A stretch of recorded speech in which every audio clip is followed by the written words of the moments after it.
بسم اللہ الرحمن الرحیم۔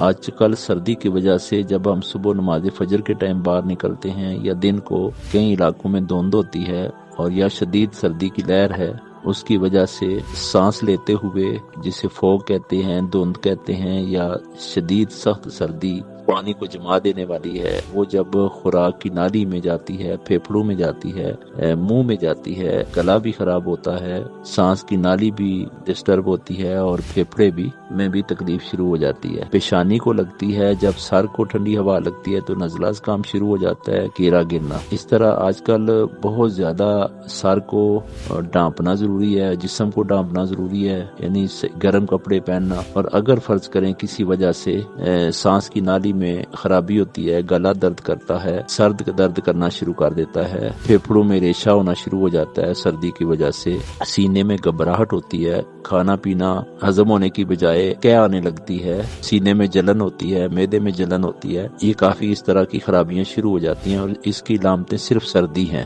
سب سے پہلے تو ضروری ہے کہ آپ آج کل ماسک پہننا شروع کریں سردی کی حالت میں۔ اگر ماسک نہیں ہے تو پہلے لوگ اپنے منہ پہ کپڑا رکھا کرتے تھے، سر پہ گرم ٹوپی پہننا شروع کر دیں، خاص کر بچے اور بوڑھے تو ہر صورت کریں، کیونکہ بچوں کو بھی بہت زیادہ تکلیف ہوتی ہے، پھر وہ ڈاکٹروں کے پاس داخل ہو جاتے ہیں، بڑی ہائی پوٹینسی کے وہ ٹیکے لگاتے ہیں، بوتلیں لگاتے ہیں، بہت لمبا چوڑا پروسیس ہے، پھر والدین گھبرا جاتے ہیں۔ اس سے بہتر ہے اتنے پروسیس سے گزریں، آپ اپنے بچے کی اچھی طرح حفاظت کریں۔ اور بوڑھے لوگوں کو اکثر فالج ہو جاتا ہے، نزلہ زکام بخار انہیں بھی ہو جاتا ہے، تو ان کا خیال رکھنا بھی بہت ضروری ہے۔ اس سے فالج بھی ہو سکتا ہے، نمونیا بھی ہو سکتا ہے، بخار نزلہ زکام بھی تو اکثر ہو جاتا ہے یہ آج کل کی سردی سے۔ اس کے لیے ضروری ہے کہ آپ ڈیلی ایک میں نسخہ آپ کو عرض کرتا ہوں، یہ آپ کے ہر ایک کچن میں پڑا ہوتا ہے۔ زیرہ بھی کچن میں ہوتا ہے، اجوائن بھی ہوتی ہے، کالی مرچ بھی ہوتی ہے، سونف بھی ہوتی ہے، ادرک بھی ہوتی ہے، لونگ بھی ہوتے ہیں، اور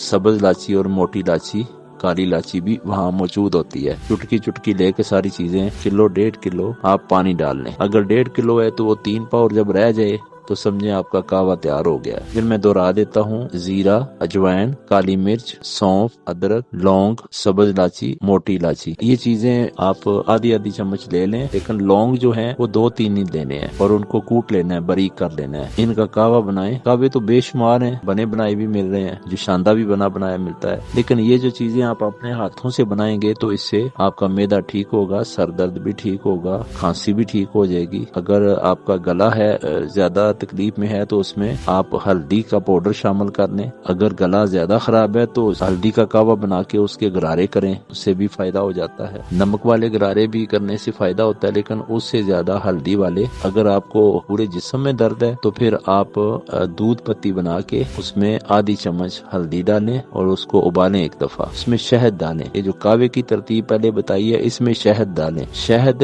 چونکہ درود پاک سے بنی ہوتی ہے، یہ شفا ہوتی ہے۔ اگر جڑی بوٹیوں سے شفا نہیں بھی نہ ہوتی کسی سے تو شہد سے ضرور شفا ہوتی ہے۔ آج کل سردی میں اپنی حفاظت اس طرح کریں، گرم پانی پیئیں، ٹھنڈا پانی پینا چھوڑ دیں، تازہ پانی پینا بھی چھوڑ دیں، نیم گرم پانی پیئیں۔ فروٹ آج کل پرہیز کریں، فروٹ اگر کھانا بھی ہو تو حسب ضرورت تھوڑا ہلکا پھلکا سا دوپہر کو دھوپ میں بیٹھ کے اور اس کے بعد دودھ پتی پی لیں تاکہ وہ معدے میں ٹھنڈک پیدا نہ کرے۔ اس طرح ٹائم گزاریں، اللہ تعالیٰ آپ کا حامی و ناصر ہے۔